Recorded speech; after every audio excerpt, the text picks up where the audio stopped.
আমি যতটুকু বলবো তোমরা ততটুকু বলবে।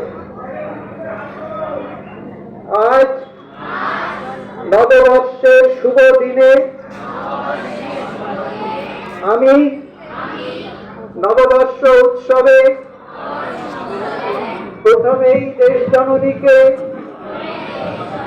প্রণাম করি। আমি দেশের গৌরবময় অতীতে ততোধিক গৌরবময় ভবিষ্যতে বিশ্বাস করি। আমার মহাপুরুষেরা যে কর্তব্য ভার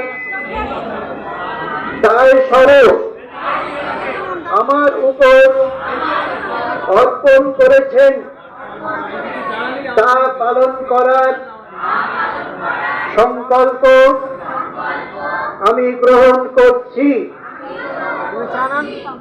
আমার নিজের ও স্বজাতির দেহ, মন, ধন, বিদ্যা, সমাজ ও রাষ্ট্রবল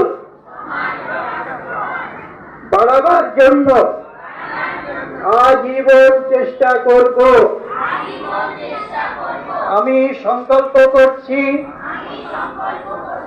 চরিত্র বীর্যে, নিয়মানুবর্তিতায় আমার দেশবাসীকে শ্রেষ্ঠ করে তোলার জন্য প্রাণপণ চেষ্টা করব।